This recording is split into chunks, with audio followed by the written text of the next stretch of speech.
गोविन्दाय नमो नमः। श्रीकृष्णाय नमो नमः। नारायणाय नमोस्तुते। उपस्थित परम सौभाग्यशाली भागवत रस पिपासु भागवत भक्तवृंद,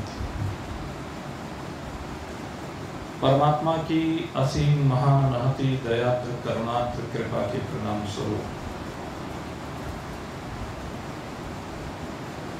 निरंतर हमारा चिंतन भागवत तत्व के अनुसंधान की ओर चल रहा है। ये श्रीमद् भगवद गीता का 8वां अध्याय हमें इस ओर प्रेरित करता है, हमें इस तत्व का समग्र ज्ञान प्रदान करता है। 8 प्रश्नों के माध्यम से अर्जुन भगवान से जिज्ञासा प्रकट करता है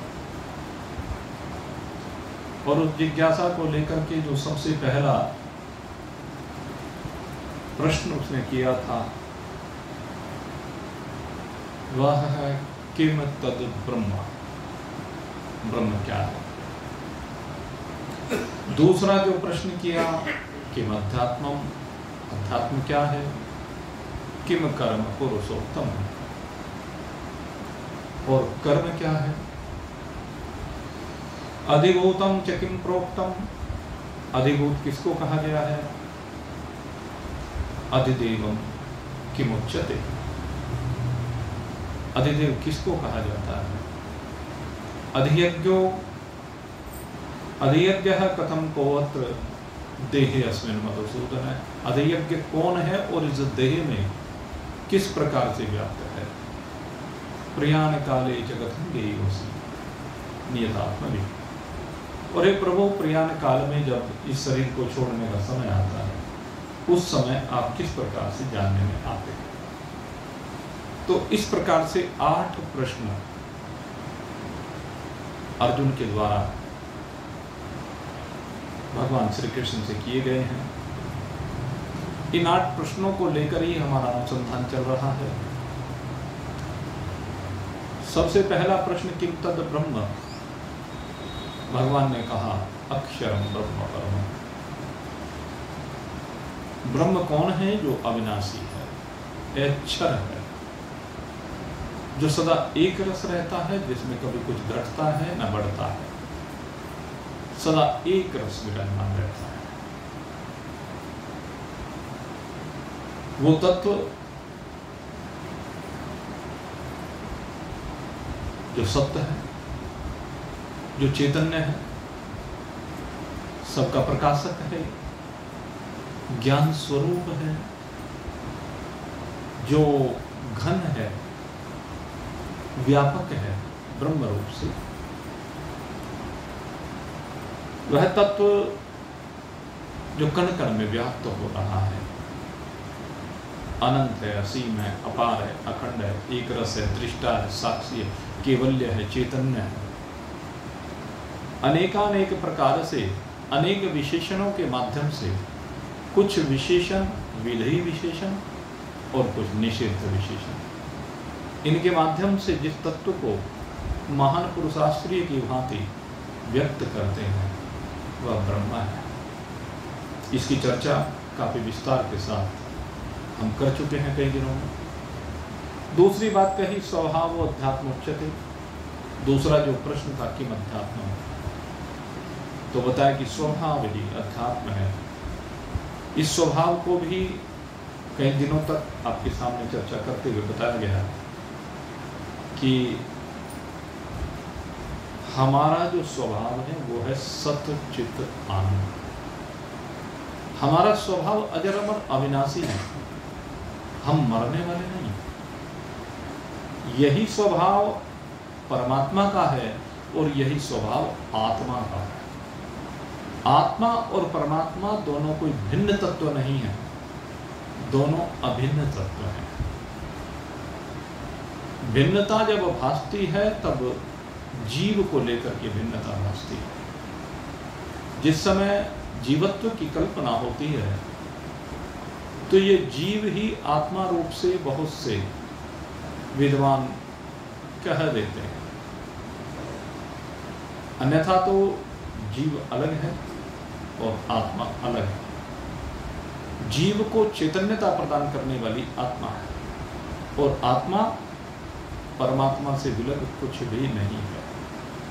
केवल शरीर के संबंध के कारण से परमात्मा का जितना भाग, यद्यपि परमात्मा में भाग या विभाजन कुछ संभव नहीं है, लेकिन केवल समझाने के लिए उसी प्रकार से कह देते हैं जिस प्रकार से हम एक कल्पना कर लेते हैं कि फलाना मकान मेरा है, इतनी धरती मेरी है, इतनी धरती इसकी है, इतनी धरती उसकी है। लेकिन धरती की ओर से अगर देखा जाए तो धरती कभी भी अलग नहीं होती, धरती तो एक ही है। हम कहीं भी देखें, किसान खेतों का बंटवारा कर देते हैं, इतनी बीघा मेरी, इतने बीघा मेरी, इतने बीघा मेरी, लेकिन धरती बढ़ जाती है क्या? कीड़ी मकोड़ों के लिए धरती बढ़ जाती है क्या? हवा के लिए धरती बढ़ जाती है क्या? सूर्य की किरणों के लिए धरती बढ़ जाती है क्या? बरसात होती है तो धरती बढ़ रही है क्या? परमात्मा की व्यवस्था में कोई बंटवारा नहीं है, लेकिन फिर भी हम मेरी तेरी उसकी कह करके बंटवारा कर देते हैं। तो ठीक इसी प्रकार से समझने की बात है कि आत्मा भी कोई विलग वस्तु नहीं है। केवल शरीर के संबंध के कारण से हमने परमात्मा को ही आत्मा कहा है, अन्यथा तो जो विलगाव होता है वह जीव को लेकर के होता है। ये जो जीव है यही बंटवारा कराता है, यही विभिन्नता परोसता है, यही अनेकता परोसता है, क्योंकि यहाँ पर रजोगुण की प्रधानता होती है, यहाँ पर सतोगुण मलिन हो जाता है। मलिन सत्व प्रधान जो प्रकृति है उसमें जब परमात्मा का प्रतिबिंब पड़ता है तो यह जीव कहलाता है। तो इस प्रकार से अध्यात्म को परिभाषित करते हुए बताया गया कि जीव का भी वास्तविक स्वभाव सच्चित आनंद ही है। ये जो असतता प्रतीत होती है, जडता प्रतीत होती है, ये जो मृत्यु प्रतीत होती है, ये दुख रूपता प्रतीत होती है, यह सब केवल इस जीव रूपी चिदाभास के धर्म है। आना और जाना जो प्रतीत होता है वह भी जीव के ही धर्म है, परमात्मा का कोई धर्म नहीं है। परमात्मा में आना है ना जाना है, क्योंकि परमात्मा कहाँ आए और कहाँ जाए, व्यापक तत्व कैसे आए और कैसे जाए। परमात्मा व्यापक तत्व है, कोई ऐसा स्थान नहीं, कोई ऐसा काल नहीं, कोई ऐसी परिस्थिति नहीं जब परमात्मा सर्वत्र विद्यमान ना हो। अनेक बार अनेक उदाहरण आते हैं और वह उदाहरण सगुण साकार परमात्मा के स्वरूप को लेकर के आते हैं। जब सगुण साकार परमात्मा के स्वरूप को लेकर के उदाहरण दिए जाते हैं कि परमात्मा बैठे कहीं पर हैं और प्रकट कहीं हो जाते हैं। मेरे मित्रों, वास्तविकता ये है परमात्मा सब जगह व्यापक है, हरि व्यापक सर्वत्र समान, प्रेमति प्रकट वहीं में जाना। परमात्मा तो सर्वत्र समान रूप से प्रकट होते हैं। किसी ने हमारे से प्रश्न किया कि क्या भगवान के दर्शन हो सकते हैं? मैंने कहा क्यों नहीं हो सकते। कहते क्या साक्षात तो होते हैं या एक स्वप्निल से दर्शन होते हैं, प्रतीकात्मक दर्शन होते हैं? मैंने कहा नहीं, दोनों प्रकार के दर्शन संभव हैं। प्रतीकात्मक भी संभव हैं जो हमारी कल्पना से होते हैं, और दूसरे साक्षात भी संभव हैं। और क्यों संभव ना हो? जब भी हृदय में प्रेम विशेष होता, प्रेमति प्रकट हो ही में जाना। जब हृदय में विशेष प्रेम होता है, या चार प्रकार के जो भगवान ने भक्त बताए हैं, आर्त, जिज्ञासु, अर्थार्थी, ज्ञानी चैव भरत ऋषभ। ये 4 प्रकार के भक्तों की जो भगवान ने बात की है, कहते हैं जब कोई आर्त होकर के, जब कोई दुख से संयुक्त होकर के भगवान को पुकारता है तो भगवान तत्क्षण प्रकट हो जाते हैं। ये नहीं जैसे कह दिया कि द्रौपदी ने पुकारा, जब भरी सभा में उसकी सारी खींची जा रही थी दुशासन के द्वारा, और सब जिस ओर भी वह देखती है सब वहाँ पर एक से एक योद्धा बैठे हुए थे, स्वजन बैठे हुए थे, लेकिन कोई भी मदद के लिए आगे नहीं बढ़ा। तो द्रौपदी लाचार होकर के बड़े भाव के साथ सब संकल्पों से विरहित होकर के केवल एक संकल्प से युक्त होती है, मेरे तो गिरधर गोपाल दूसरों न कोई, नंदलाल सामरिया में तेरे बगैर हे नंदलाल मेरा कोई सहारा नहीं, मेरा कोई न सहारा बिन तेरे, हे प्रभु आपके अलावा दूसरा कोई सहारा नहीं।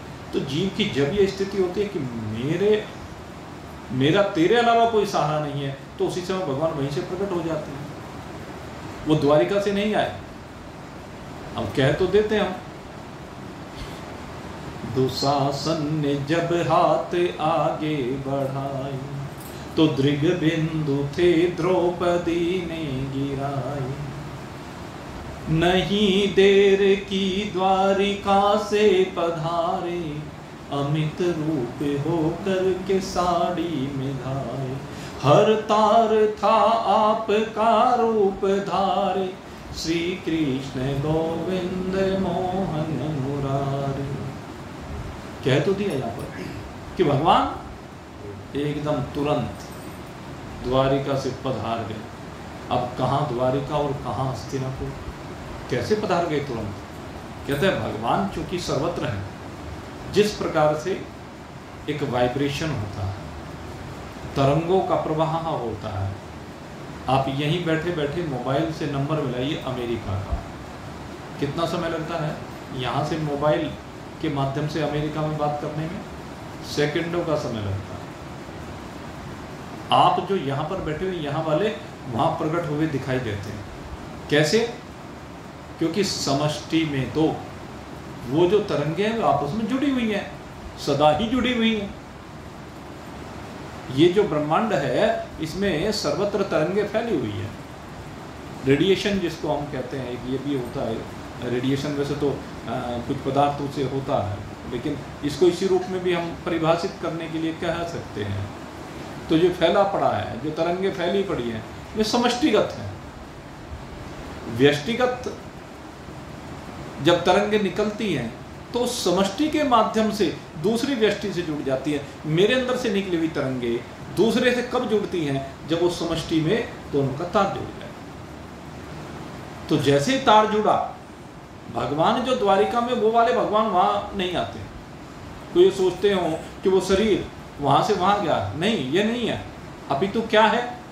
वही शरीर जो भगवान का वहां है, वो चूंकि यहां भी जुड़ा हुआ है, वो यहीं पर उस स्वरूप को धारण करके प्रकट हो जाता है। ये भगवान की विशेषता है।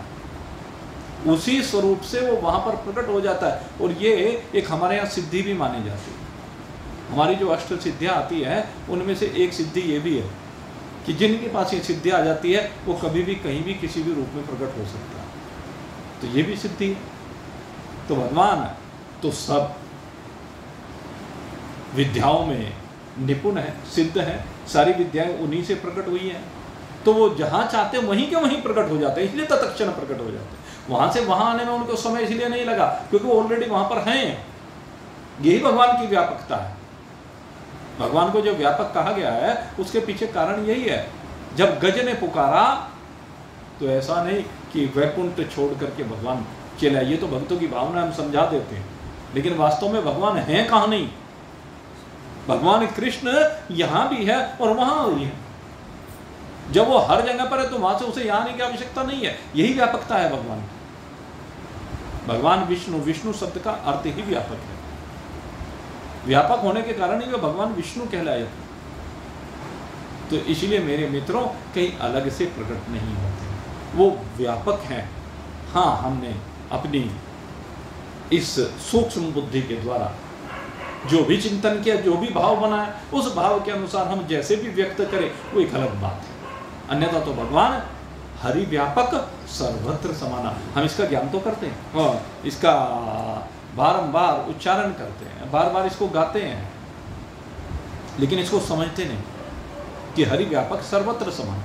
उसको कहीं जाने की आवश्यकता नहीं है, उसे करोड़ों अरबों किलोमीटर दूर से आने की आवश्यकता नहीं है।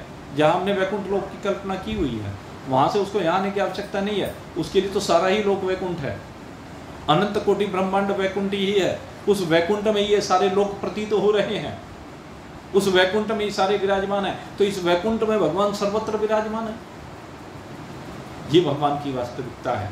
तो इसी प्रकार से मैं कहता हूँ आत्मा और परमात्मा, आत्मा कोई दूसरी वस्तु नहीं है, आत्मा परमात्मा ही है। हाँ, जीव तत्व को लेकर के जब हम कहते हैं तो जीव की सीमितता है, जीव की विभिन्नता है, अनेकता है।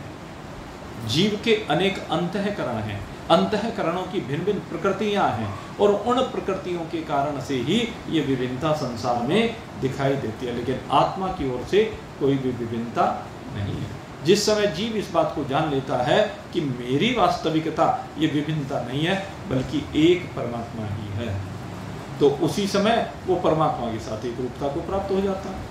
वह अपने आप में अहम ब्रह्मात्मी रूप से विराजमान होकर के अपनी वास्तविकता को जान लेता है, और जिस समय वास्तविकता जान लेता है वो आनंद से संयुक्त हो जाता है, क्योंकि परमात्मा तत्व से जुड़ते ही परमात्मा रूप होकर के वो वहाँ केवल आनंद के अतिरिक्त और कुछ होता ही नहीं है। परमात्मा आनंद स्वरूप है, वहाँ उदार की आनंदता नहीं है, सुखरूपता नहीं है। हमारी इस सांसारिक पृष्ठभूमि में अगर यदि हम देखें तो सारी उधार की सुख स्वरूपता अपनी नहीं है। काहे में सुख ले रहे हैं?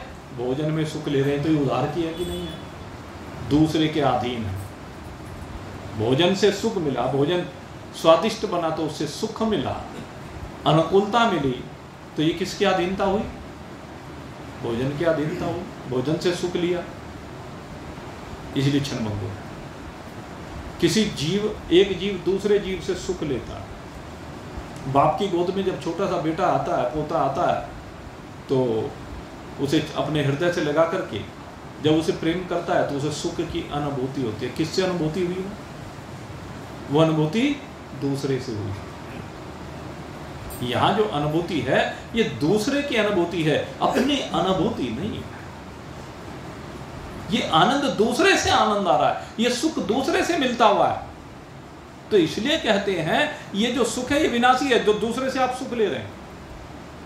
आपने भोजन से सुख लिया तो विनाशी, आपने वस्त्रों से सुख लिया तो विनाशी, आपने आभूषणों से सुख लिया तो विनाशी, अपने बेटे से सुख लिया तो विनाशी, अपने मित्र से सुख लिया तो विनाशी, अपने संसार के किसी भी पदार्थ या जीव से सुख लिया तो विनाशी है, क्षणभंगुर है। लेकिन जिस समय आप परमात्मा से जुड़ जाते हैं वो सुख असीम होता है, अनंत होता है, अखंड होता है, और वो सुख जिसको एक बार मिल जाता है फिर वो जाता भी नहीं। एक बार जब परमात्मा के साथ तार जुड़ जाते हैं, क्योंकि परमात्मा में अक्षय होने वाला नहीं है। अक्षरम ब्रह्म परमम, परमात्मा अक्ष नहीं होते हैं, परमात्मा घटते बढ़ते नहीं है, इसलिए वो आनंद कभी घटता बढ़ता नहीं है। परमात्मा का आनंद नित्य आनंद है। सांसारिक आनंद, सांसारिक सुख वो अनित्य है, विनाशी है, क्षणभंगुर है, रहने वाले नहीं है, छूट जाने वाले। लेकिन परमात्मा का जो आनंद है वो सदा एक रस रहने वाला है, ये अक्षर है। तो इस परमात्मा का जो आनंद है, उस आनंद को जान जाना यही अध्यात्म है, उसकी प्रकृति को समझ लेना यही अध्यात्म है।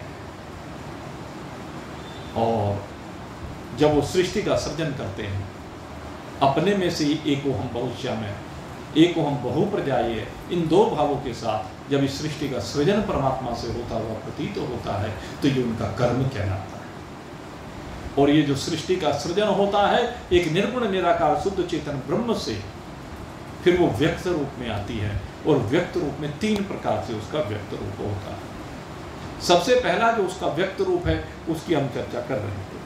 पूर्व के सत्संग में जो हमारी चर्चा प्रारंभ हुई थी, उन चर्चाओं में किसकी चर्चा चल रही थी? अधिभूत की चर्चा चल रही थी, अधिदेव की चर्चा चल रही थी और अधियज्ञ की चर्चा चल रही थी। तो उसमें क्या कहा? अधिभूतम क्षरो भाव पुरुषश्च अधिदेवतम अधियज्ञो अहमेवत्र देहे देहभृतांबरः। 3 बातें। जहां तक बात है अधिभूतम क्षरो भाव, इसकी चर्चा हम काफी विस्तार से कर चुके हैं, फिर भी थोड़ा सा इस विषय में भी आगे चलेंगे। लेकिन आज हम जो चर्चा करना चाहते हैं वो है अधियज्ञ की चर्चा। अधियज्ञ कौन है? अधियज्ञ से जो तात्पर्य है वह निर्गुण से सगुण है। निर्गुण जब सगुण रूप में प्रकट होता है तो वही अधियज्ञ कहलाता है। जैसे अब देखिए, हमारा जो वायुमंडल है इसमें सर्वत्र जल फैला हुआ है, लेकिन दिखाई नहीं देता, दिखता नहीं है ना। लेकिन ना दिखने के पीछे कारण क्या है? क्या तो भाप बनकर के फैला हुआ है। उसका रूप कौन सा है? भाप वाला रूप है, दिखता नहीं है, इसीलिए पारदर्शी हो जाता है सूर्य की किरणों के लिए। लेकिन जैसे जैसे वो भाप ठंडी होती है, भाप ठंडी होती है और भाप के ठंडे होने पर वो फिर बादल के रूप में परिवर्तित होती है, तो दिखने लगती है। और वो बादल जब नीचे बरसता है, पहाड़ों पर गिरता है, जल के रूप में या बर्फ के रूप में, तो बिल्कुल स्पष्ट दिखने लगता है। वो व्यापक रूप से जब फैला हुआ है तो दिखाई नहीं देता है, लेकिन जब स्थूल होकर के प्रकट होता है तब दिखाई देता है। तो जो ये सगुण है, सगुण ब्रह्म है, वो सगुण ब्रह्म अधियज्ञ रूप से सर्वत्र फैला हुआ है, लेकिन दिखता नहीं है। भाप के रूप में सर्वत्र फैला हुआ है, ये कह लीजिए, दिखता नहीं, लेकिन व्यापक तो सर्वत्र है। जैसे जैसे ठंडा हो जाता है वो सीमित भी होता चला जाता है, बादलों के रूप में परिवर्तित होता चला जाता है, और सीमित होता है तो बारिश बन करके, बर्फ बन करके नीचे धरती पर आ जाता है। तो यही तीनों भाव, जब ये बर्फ बन करके धरती पर आता है तो अधिभूत कहलाता है, बादल बन करके आकाश में रहता है तो अधिदेव कहलाता है, और जब ये भाव बन करके रहता है तो अधियज्ञ कहलाता है। अधियज्ञ माने व्यापक, जो सर्वत्र व्यापक है, वो अधियज्ञ है। और यही अधियज्ञ इस अधिदेव और अधिभूत का कारण है। कितना ही बरस जाए, कितनी बर्फ बन जाए, कितने बादल बन जाए, लेकिन उसके बाद भी भाप फिर भी रहती है। कॉन्टिन्यूअस प्रोसेस है, भाप फिर भी रहती है, भले दिखे ना। तो ठीक इसी प्रकार से परमात्मा सदा रहता है। उस परमात्मा से भले ही अधिदेव प्रकट हो जाए, उस परमात्मा से भले ही अधिभूत प्रकट हो जाए, सबसे पहले उससे अधिदेव का प्रकटन होता है। ये जो अधियज्ञ है, इससे सबसे पहले, अधियज्ञ माने भगवान विष्णु कहेंगे। अधियज्ञ को हम किस रूप में कहते हैं? भगवान विष्णु के रूप में कहते हैं। भगवान नारायण जो है वो अधियज्ञ रूप से कहे गए हैं। अधियज्ञो अहमीव, भगवान ने कहा ना स्पष्ट, कहते अधियज्ञ मैं हूं। भगवान श्री कृष्ण जब अर्जुन को ज्ञान दे रहे हैं तो उसमें यही बात कही गई, अधियज्ञो अहमेव। इस देह के अंदर मैं ही बैठा हुआ वो अधियज्ञ हूं, लेकिन दिखता नहीं। ना दिखने के पीछे कारण कहते वहां तक दृष्टि जाती नहीं, पारदर्शी है। कब दिखेगा?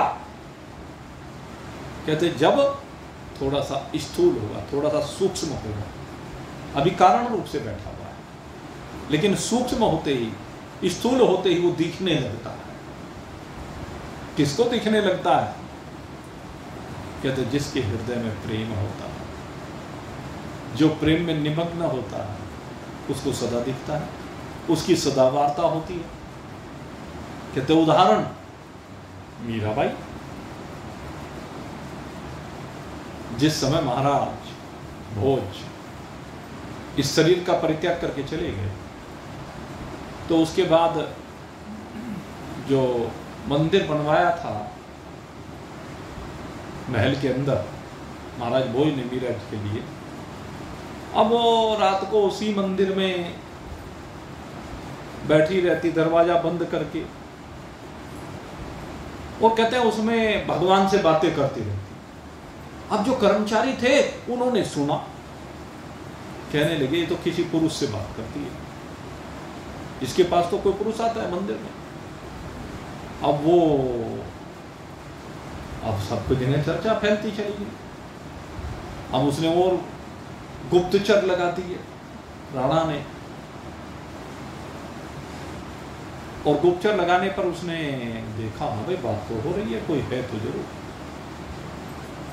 और फिर कभी मतलब अचानक दरवाजा खोला, अब देखो तो वहां कोई नहीं मिला, मैं कहाँ गया?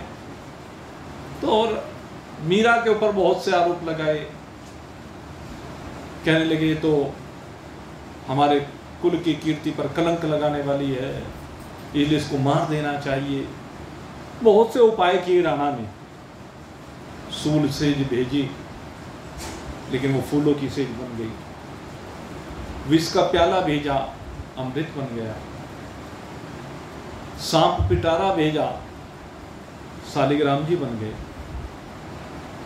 क्योंकि वो तो हर रूप में परमात्मा को देखती है, उसे चराचर जगत में परमात्मा के अलावा कोई नजर नहीं आता। क्यों?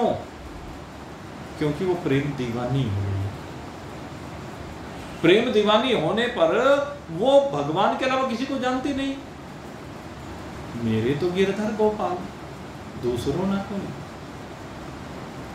उसे दूसरा कोई दिखता ही नहीं कि मेरे तो केवल एक गिरधर गोपाल है, उसके अलावा जगत में मुझे कोई दूसरा दिखता ही नहीं। और दृष्टि यही तो चाहिए मेरे मित्र। जब तक हमारी दृष्टि संसारिक बनी होती है, हमें संसार दिखता है, लेकिन जब एक साधक सांसारिक दृष्टि के साथ साथ फिर अपना एक पग भगवान की ओर बढ़ाता है, तो शुरू में तो संसार का प्रभाव ज्यादा रहता है, भगवान का कम रहता है, इसलिए उसे भगवान दिखता नहीं है। लेकिन जैसे जैसे संसार का प्रभाव कम होता चला जाता है, भगवान का प्रभाव बढ़ता चला जाता है, तो भगवान उसे दिखने लगते हैं। मीरा के साथ यही तो हुआ। मेरे तो गिरधर गोपाल है, दूसरों ने कोई। अब उसका संसार के सारे नाते छोड़ दिए उसने साफ कह दिया, भाई छोड़ो, बंधु छोड़ो, छोड़ो सगा सोए। उसने भाइयों को छोड़ दिया, जो परिजन थे उनको छोड़ दिया, जो सगे संबंधी थे सबको छोड़ दिया। कहने मेरा किसी के साथ नाता है। या दूसरी दृष्टि वेदांत की कहें तो जो भी नाते हैं सारे परमात्मा से हैं, परमात्मा के कारण है। सब में एक ही परमात्मा बैठा हुआ है, उसी परमात्मा से हमारे सारे रिश्ते नाते हैं। उस परमात्मा के अलावा किसी दूसरे से हमारा कोई रिश्ता नाता नहीं है। सब नाते भगवान से, और सब नाते छोड़ दे, तोड़ दे। एक नाता राम जी से, दूसरा नाता तोड़ दे। और जब ये तोड़ देता है, संसार से नाता तोड़ करके ये केवल एक परमात्मा से नाता बना लेता है। अजीब भला गृहस्थ में ऐसा संभव है क्या कि केवल एक परमात्मा से ही नाता रहे, दूसरे से रहे ही नहीं? मेरे मित्रों, सब में परमात्मा को देखना शुरू कर दो तो परमात्मा से ही नाता रहे, फिर तो सारे ही परमात्मा बन जाएंगे। जितने भी सगे संबंधी हैं सब परमात्मा बन जाएंगे, जितने स्वजन परिजन हैं सब परमात्मा बन जाएंगे, सब में एक परमात्मा ही नजर आने लगेगा। तो यही जीवन जीने की कला है। जीवन जीने की कला इसी को तो कहते हैं, सब में एक परमात्मा का दर्शन करना प्रारंभ कर। जब हम सब में एक परमात्मा का दर्शन करना प्रारंभ करते हैं तो परमात्मा के अलावा कुछ दिखेगा नहीं, दांते अपना आप छूट जाए। और वास्तव में अगर हम किसी भी जीव से प्रेम कर रहे हैं तो प्रेम क्यों कर रहे हैं? क्योंकि उसके अंदर बैठा हुआ परमात्मा है। उसको सत्ता परमात्मा ही तो दे रहा है, उसको स्फूर्ति परमात्मा ही तो दे रहा है, उसका अस्तित्व परमात्मा से ही तो है। और जब हमारी समझ में बात आ जाती है कि इसका अस्तित्व परमात्मा से है, इसको सत्ता परमात्मा से मिल रही है, इसके अंदर परमात्मा ही बैठा हुआ है, तो हम परमात्मा के अलावा किसको चाहेंगे? फिर द्वेष किससे रहेगा? चिंतन कर लीजिए, अगर हमारा किसी से द्वेष बना हुआ है तो इसका मतलब समझ लीजिए अभी हमारा ध्यान संसार में है, अभी संसार रमा हुआ है। अन्यथा तो मुझ में राम तुझ में राम सब में राम समाया। किससे बांधो बैर जगत में? कोई नहीं पराया, पराया कोई है ही नहीं, किससे बैर करो? अगर यदि अभी बैर बना हुआ है तो इसका मतलब दृष्टि जाममयी है, संसार में है। और अगर किसी भी से भी कोई बैर नहीं है तो दृष्टि राममयी है, सीधी सी बात। तो हमारी दृष्टि राममयी होनी चाहिए, हमें अपनी दृष्टि को राममयी बनाना है। ये राममयी दृष्टि ही पूर्णता पहुंचती है। और ये कब? जैसे जैसे संसार के प्रति जो लगाव है, जीवों के संसार के प्रति जो लगाव है, वो लगाव कम होगा और उनमें बैठे हुए परमात्मा के प्रति लगाव बढ़ेगा, तो अपने आप ही परमात्मा प्रकट हो जाएगा अधियज्ञ रूप से। ये अधियज्ञ रूप से विराजमान परमात्मा प्रकट हो जाता है। मीरा के सामने प्रकट होता था, मीरा रोज बात किया करती थी, क्योंकि उसके अंदर प्रेम था, वो प्रेम दीवानी थी। तेरी मैं तो प्रेम दीवानी, मेरा दर्द न जाने को। अरे मैं तो प्रेम दीवानी, मेरा दर्द न जाने को। भाई छोड़ा बंधु छोड़ा, छोड़ा सगा सोई, सब छोड़ दिए। इस प्रेम वाली मीरा ने सब छोड़ दिए और सबसे छोड़ करके संतों में बैठने लगी, सबको छोड़कर। और संतों में बैठ करके क्या किया? कि भगवान से प्रेम करने लगी। उसे भगवान के अलावा कुछ दिखता नहीं है। अब लोग कहते पागल है, पागल तो कहेंगे ही, ऐसे भक्तों को पागल ही कहने लगते हैं, क्योंकि उसकी जो गति होती है, उसकी जो स्थिति होती है, उसके बारे में वो जानते नहीं, उनको अनुभूत नहीं है। सुखदेव जी की जो गति थी वो किसी को अनुभूत हो नहीं। जब सुखदेव जी का प्रकटन हुआ तो क्या वो लोगों ने ढेले मारने शुरू कर दिए, सुखदेव जी को ढेले मारने शुरू कर दिए, पागल पागल कहना शुरू कर दिया, उनके ऊपर गंदगी फेंकनी शुरू कर दी। दिगंबर है, अपनी मस्ती में मस्त हैं, लेकिन कोई प्रतिक्रिया नहीं, किसी को कुछ कहना नहीं, सुनना नहीं। ऐसे मीरा भी किसी से कुछ कहती नहीं है, बस अपने आनंद में मग्न रहती है। कहते तो संसार के लोग ये क्या जाने मेरी गति को।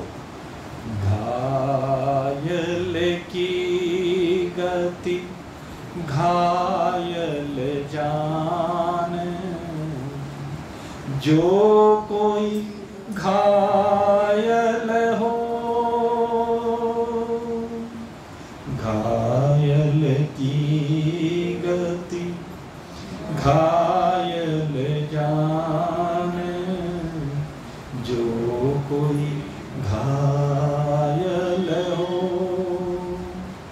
जो हरि की गति जो हरि जान, जो कोई जो हरि हो।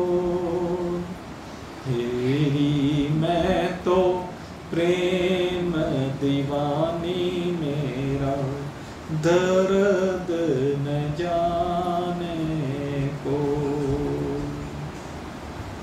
क्या फायदा है, कोई दूसरा जाने ना जाने, हमें क्या लेना। और जान कौन सकता है? भाई जो बराबर की स्थिति में हो वो जान सकता है। कोई घायल हो जाए, किसी को चोट लग जाए, तो चोट में उसे कितना दर्द हो रहा है ये स्वस्थ व्यक्ति नहीं जान सकता। कौन जान सकता है? जो दूसरा घायल बराबर में पड़ा है, जिसको ऐसी चोट लगी हुई है, उसे पता है चोट लगने पर कितनी पीड़ा होती है, या जिसने पहले झेल रखा हो वही तो समझ सकता है। जैसे जोहरी की गति जो हरि जाने। आप अपना कोई आभूषण लेकर के किसी जोहरी के पास जाएं तो पहचान लेता है क्या माल है इसमें, है? लेकिन ग्राहक को क्या बताता है?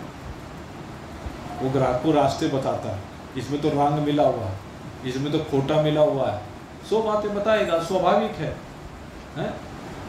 लेकिन अगर जोहरी के पास कोई जोहरी पहुंच जाए, उसे भी यही बताएगा क्या? उसे नहीं बता सकता, क्योंकि उसको पता है इसमें क्या मिला है, कितना मिला है। तो जोहर की गति जोहर जाने। ऐसे मीरा कहती है, कहने लगे कोई जो प्रेम दीवाना हो वही तो जान सकता है इस गति को। भगवान से मिलने की स्थिति, भगवान से मिलने के बाद प्रेम की जो रसधार बहती है, भगवान से मिलकर के जो आनंद आता है वो तो वही जान सकता है ना, जिसने भगवान को प्राप्त कर लिया। दूसरा क्या जाने? इसलिए कहते हैं मेरे दर्द को कोई जान नहीं सकता। मीरा इस समय साधक है। मीरा भगवान के प्रेम में निमग्न तो है, लेकिन साधक है, उसको पीड़ा हो रही है, वो तड़पती है कि भगवान मिलने चाहिए, अब भगवान के बिना रहा ही नहीं जाता, तो भगवान को बार बार पुकारती रहती है कि कैसे मिलना हो। सूली ऊपर सेज हमारी, सोवन किस विधि हो। सूली ऊपर सेज हमारी, सोवन किस विध हो। गगन मंडप में सेज पिया की, मिलना किस विध हो। गगन मंडप में सेज पिया की, मिलना किस विध हो। तेरी मैं तो प्रेम दीवानी, मेरा दर्द न जाने को। अरे री मैं तो प्रेम दीवानी, मेरा दर्द न जाने को। और जब साधक को परमात्मा मिलता नहीं है तो साधक दौड़ा दौड़ा फिरता है। साधक कभी यहाँ जाता है, कभी वहाँ जाता है। वो जहाँ भी पता लग जाए कि यहाँ पर भगवान रहता है तो उसको पाने के लिए दौड़ा दौड़ा चला जाता है। दर्द की मारी बन बन दौड़ो, वैद मिला नहीं को। दर्द की मारी बन बन दौड़ो, वैद मिला नहीं को। जहाँ भी जाती हूँ अनेक प्रकार के साधन बता दिए जाते हैं, अनेक प्रकार की विधियां बता दी जाती हैं, कर्म कांडों में फंसा दिया जाता है, लेकिन जिससे परमात्मा के साथ एक रूपता हो वो बात नहीं बताई जाती। इसलिए मीरा परेशान है, कहते हैं इनसे मेरा काम चलने वाला नहीं है। वो कहती है कि संतों मेरा इससे बात बनने वाली नहीं है, मेरी बात कब बनेगी? मेरी तो प्रभु बात बनेगी कब? जब मेरी पीड़ा मिट जाए। मेरी तो प्रभु पीर मिटेगी कब? जब वैद्य सांवरिया हो। हमारी तो पीड़ा कब मिटेगी पूर्णतः?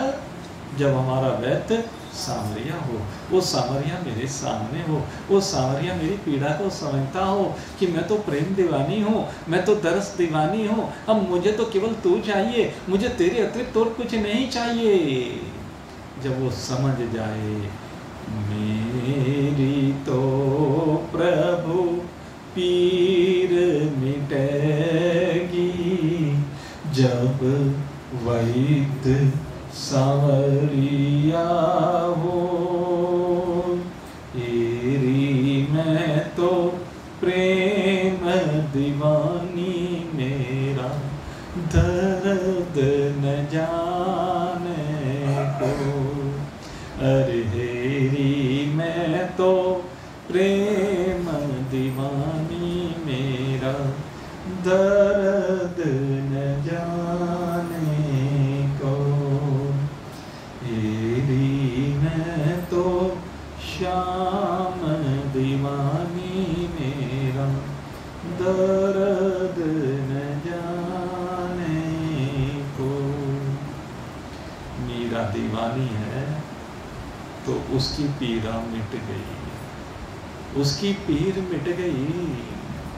जब स्वयं गोविंद आ गए, गिरधर आ गए, मेरे श्यामल सा आ गए और आकर के मीरा की पीर मिट गई। मीरा मीरा नहीं रही, मीरा श्याम हो गई। मीरा का शरीर भाव निवृत्त हो गया, शरीर नहीं रहा।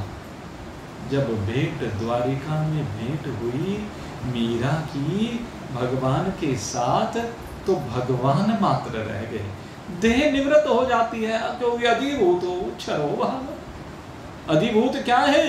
वो क्षर भाव है, विनाशी भाव है, निवृत्त हो जाने वाला भाव, वो रहने वाला भाव नहीं है। तो अधिभूत तो मिट ही जाएगा, अधिभूत तो रहेगा ही नहीं। फिर एकता किसकी होगी? कहते इस जीव की एकता होगी। ये जो जीव अध्यात्म रूप से कहा गया है, इस जीव की एकता होती है। दर्पण टूट जाता है, दर्पण घुल जाता है, दर्पण हट जाता है, जो भी आप कहें। दर्पण कैसा है? अज्ञान का दर्पण है। और जब तक हमारे और परमात्मा के बीच में अज्ञान का दर्पण बना रहता है, तब तक द्वैत भासता रहता है, तब तक विभिन्नता भासती रहती है। मैं अलग और ईश्वर अलग है।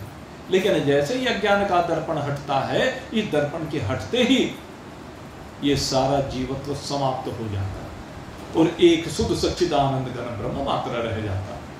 मीरा का देह भाव हट गया, मीरा का देवत्व भाव निवृत्त हो गया। अब कौन सा भाव रहा? अहम ब्रह्मास्मि, अहम ब्रह्मास्मि, अहम ब्रह्मास्मि। ब्रह्म के अतिरिक्त कोई दूसरा भाव नहीं रहा। या कृष्णोहम, कृष्णोहम, कृष्णोहम। पहले कृष्णोहम भाव बनता है, फिर अहम ब्रह्मास्मि भाव बनता है। और कृष्णोहम भाव में वो अधियज्ञ, जहां भी प्रेम प्रकट हुआ, भेंट द्वारिका में प्रकट हुआ तो भेंट द्वारिका में ही प्रकट हो गया। किसी का बांके बिहारी में प्रकट हुआ तो वहां प्रकट हो गया, किसी का हरिद्वार में, किसी का बद्रीनारायण में प्रकट हुआ तो वहीं प्रकट हो गया, और किसी का अपने घर में एक कोने में बैठे हुए प्रकट हुआ तो वहीं प्रकट हो गया। क्योंकि तो सर्वत्र है ना। और समान रूप से, ऐसा नहीं कि बद्रीनाथ में बैठा हुआ कोई विशेष होगा, वृंदावन से विशेष होगा, भेंट द्वारिका से विशेष होगा, जगन्नाथ से विशेष होगा। नहीं भाई, जो जगन्नाथ में जगन्नाथ बन करके बैठा हुआ है, वही बद्रीनारायण में बद्रीनाथ बन करके बैठा हुआ है। जगन्नाथ और बद्रीनाथ कोई दो नहीं है, वो बांके बिहारी कोई तीसरा नहीं है, रामेश्वरम कोई चौथा नहीं है। वो कैलाश पे बैठा हुआ भी वही है, वो बद्रीनारायण में बैठा हुआ भी वही है, द्वारिका में बैठा हुआ वही है। वो सब जगह पर बैठा हुआ एक ही है, क्योंकि उसमें अनेकता होती ही नहीं, वो अनेक है ही नहीं। एको हम द्वितीयो नास्ति, मैं एक हूं, मेरे में द्वैत की कल्पना है ही नहीं। और जहां द्वैत की कल्पना वही अज्ञान है, वहीं जीवत्व है, और वहीं जीना और मरना है। और जहां ये द्वैत की कल्पना निवृत्त हो जाती है, वहां पर एक परमात्मा मात्र रह जाता है। द्वैत की कल्पना तो भाई भय देगी, मृत्यु का भय देगी। द्वितीया द्वे भयम भवति, वेद भगवान कहते हैं द्वितीया द्वे भयम भवति ही, कि जो द्वैत की कल्पना है, अपने में अनेकता की कल्पना है, ये भय परोसेगी, ये मृत्यु परोसेगी, ये अनेकता परोसेगी।